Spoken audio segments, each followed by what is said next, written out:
Control structures in programming languages. इसको हम control flow भी बोल सकते हैं या फ्लो ऑफ कंट्रोल भी बोल सकते हैं। इसका मतलब ये है कि in which order your individual statements are executing, चाहे इंडिविजुअल स्टेटमेंट्स हो, इंस्ट्रक्शंस हो या फंक्शन कॉल्स हो, किस ऑर्डर में प्रोग्राम में आपके एग्जीक्यूट हो रहे हैं, मीन्स आपके प्रोग्राम का फ्लो क्या है। Control flow as the name suggest कि I can control the flow of my program, कि किस ऑर्डर में स्टेटमेंट्स एग्जीक्यूट हो वो मैं कुछ स्टेटमेंट्स के थ्रू कंट्रोल कर सकती हूँ। प्रोग्रामिंग लैंग्वेजेस में कई सारी कंट्रोल स्टेटमेंट्स हैं through which I can control the flow of the program, like if, else, continue, for loop, etcetera. Basically, there are three types of control structures: sequential flow, conditional flow, and iterative flow. That is, the flow of control in a program may be in three ways: sequentially, selectively, and iteratively. Sequential flow default control structure होता है। It means कि अगर मैंने अपने programme में कोई भी control statement use नहीं करी है तो कंपाइलर सीक्वेंशियली हर स्टेटमेंट को एग्जीक्यूट करेगा। Sequentially means line by line.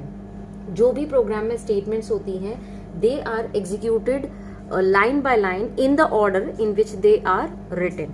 अभी तक हमने जो प्रीवियस वीडियोस में छोटे छोटे प्रोग्राम्स बनाए, like to add two numbers और to find the area of a circle, वो उसमें सीक्वेंशियल फ्लो था। Let me show you.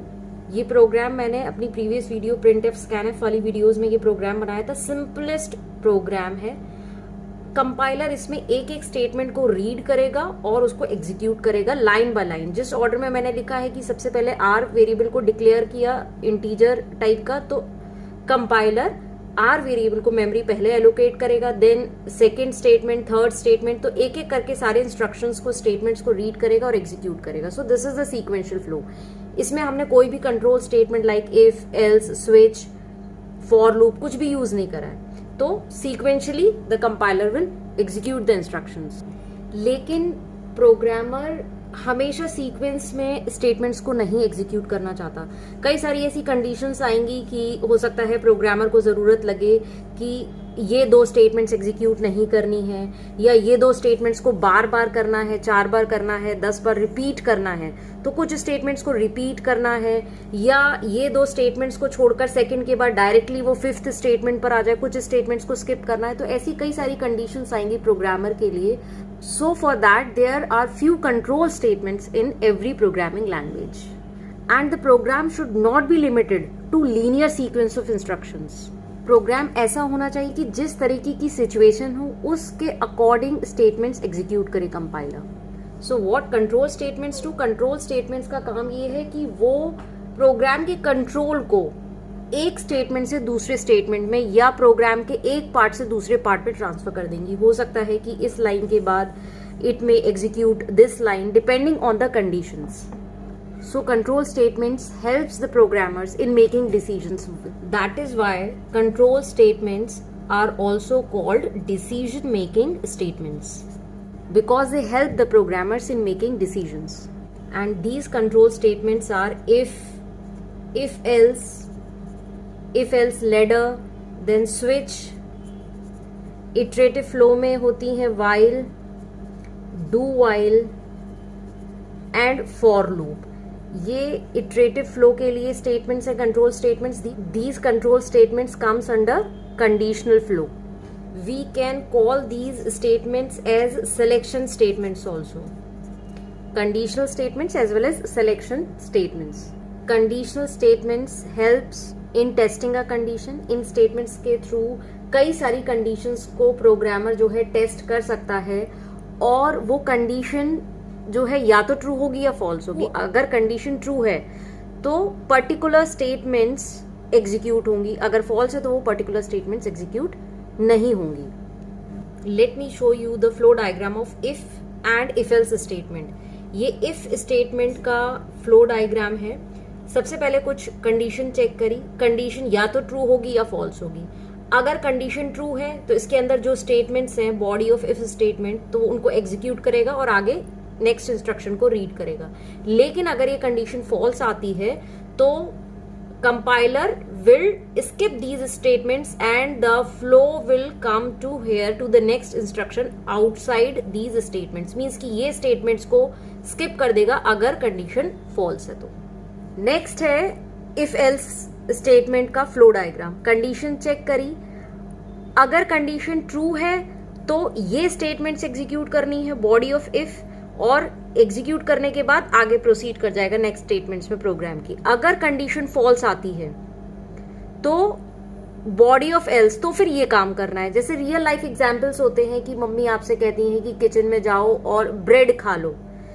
Condition क्या है कि ब्रेड है या नहीं. अगर ब्रेड है, ट्रू है, तो ब्रेड खा लो. अगर ब्रेड नहीं है, कंडीशन फॉल्स हो जाती है, तो आप टोस्ट खा लो. और the next instructions. Another example कि आप मार्केट जा रहे हैं ब्लू कलर का पेन लेने, तो कंडीशन आ गई कि अगर ब्लू पेन अवेलेबल है तो ले लेना. अगर ब्लू पेन अवेलेबल नहीं है, फॉल्स हो जाता है, तो take the black pen. If else का मतलब क्या होता है कि अगर ये है तो ये करना है, वरना ये करना है. इसी तरीके से इफ एल्स का लेडर होता है. मीन्स कई सारे इफ एल्स होते हैं जिसमें कि हम मल्टीपल कंडीशंस को चेक कर सकते हैं. So these are conditional statements, if and if else, या हम कह सकते हैं selection statements. To choose, select करना पाथ को, टू चूज बिटवीन टू और मोर ऑल्टरनेटिव पाथ्स. इनको हम डिटेल में आगे की वीडियोस में देखेंगे विद प्रोग्राम्स. इसी तरीके से एक स्विच स्टेटमेंट भी कंडीशनल फ्लो स्टेटमेंट है. स्विच जो है वो मल्टीपल ब्रांच सिलेक्शन स्टेटमेंट है. मीन्स कि it is use to select one out of multiple possibilities. Next हमारा आता है इटरेटिव स्टेटमेंट्स. इटरेटिव स्टेटमेंट्स की हेल्प से हम कई सारे इंस्ट्रक्शंस को बार बार रिपीटेडली एग्जीक्यूट करवा सकते हैं जब तक कि हमारी कंडीशन ट्रू है. और बार बार रिपीट होती हैं, इसलिए हम इन स्टेटमेंट्स को व्हाइल, डू व्हाइल और फॉर स्टेटमेंट्स को लूप्स भी कहते हैं. They are also called as loops और लूपिंग स्टेटमेंट्स. और स्टेटमेंट्स या इंस्ट्रक्शंस तब तक एग्जीक्यूट होते रहते हैं जब तक कंडीशन ट्रू है. जैसे ही फॉल्स होती है कंडीशन, लूप से बाहर आ जाती है. अगर कंडीशन की वैल्यू 0 है तो वो फॉल्स कंसिडर की जाती है. If it is any non zero value then it is considered as true. Let me show you the flow diagram for the iterative statements. So this is the flow diagram of iterative statements. हर loop के 4 parts होते हैं: initialization expression, test expression, body of the loop and update expression. सबसे पहला part है initialization expression. Means की value को initialize करना. स्टार्ट कहाँ से करनी है? Beginning value of a variable. तो वेरिएबल को स्टार्टिंग वैल्यू को ही इनिशियलाइज कर दी. उसके बाद वो कंडीशन चेक करेगा.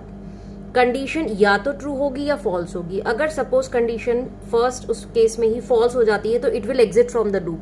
लूप से बाहर आ जाएगा. लूप से बाहर आकर लूप के बाद की जो स्टेटमेंट्स है उनको एग्जीक्यूट करेगा. ये लूप से सपोज बाहर आया और इसके बाद की स्टेटमेंट्स को एग्जीक्यूट करेगा. ये सारी जो स्टेटमेंट्स है बीच की, इनको स्किप कर देगा प्रोग्राम. अगर ये कंडीशन ट्रू हो जाती है तो it will come here, it will execute these statements. इस लूप के अंदर जो भी स्टेटमेंट्स है, हो सकता है 1 लाइन हो या 4 लाइन्स हो, 5 लाइन्स हो, जितने भी इंस्ट्रक्शंस है उन सबको एग्जीक्यूट करेगा. फिर एग्जीक्यूट करने के बाद एक्सप्रेशन को अपडेट करेगा. मीन्स जो वैल्यू की जो हमने इनिशियलाइज करी थी उसकी वैल्यू को चेंज करेगा.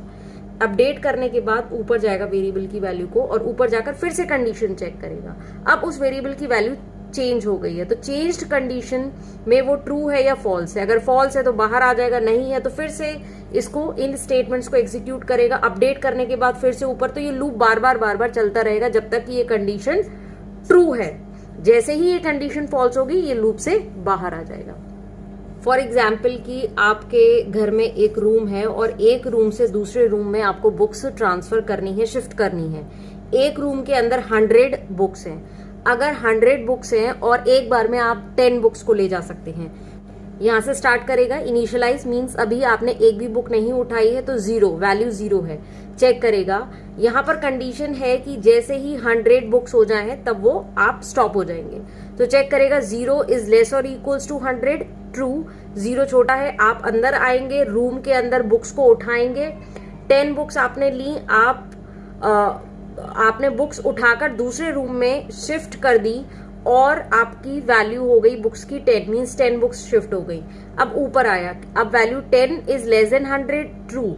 तो अंदर आकर फिर से आपने वो 10 बुक्स उठाई, दूसरे रूम में शिफ्ट कर दी। अब टोटल कितनी हो गई 20। तो यहाँ पर अपडेट हो गई वैल्यू कि आपने 20 बुक्स शिफ्ट कर दी। फिर से आप ऊपर गए, 20 इज लेस देन, इस तरीके से आप बार बार रूम में जाएंगे, बुक्स उठाएंगे, दूसरे रूम में बुक्स शिफ्ट करेंगे। जैसे ही आप 100 बुक्स पूरी शिफ्ट कर देंगे, कंडीशन फॉल्स हो जाएगी और आप लूप से बाहर आ जाएंगे। अनदर एग्जाम्पल कि आपको आउटपुट स्क्रीन पर प्रोग्राम में 10 नंबर्स प्रिंट करने हैं 1 से लेकर 10 तक। तो आपने इनिशियलाइज करी वैल्यू 1, कंडीशन चेक करी कि 1 10 से छोटा है, यस, प्रिंट कर दिया। यहाँ पर स्टेटमेंट क्या होगी, प्रिंटिंग स्टेटमेंट्स होगी। प्रिंट कर दिया 1 नेचुरल नंबर प्रिंट कर दिया और अपडेट कर दी वैल्यू। अब 1 से क्या हो गई 2, फिर चेक करेगा 2 is less than 10, true, print कर देगा, फिर अपडेट कर देगा 3। तो इस तरीके से जब भी कोई हमें काम बार बार करवाना होता है तो वो हम लूपिंग के थ्रू करते हैं। तो जो ये तीनों इटरेटिव स्टेटमेंट्स हैं, वाइल, डू वाइल और फॉर, इन तीनों का काम है स्टेटमेंट्स को, इंस्ट्रक्शंस को बार बार एग्जीक्यूट करना। So these are basically 3 types of control structures. और भी कई सारी कंट्रोल स्टेटमेंट्स होती हैं, break, continue, go to, which we will discuss in further videos while making programs.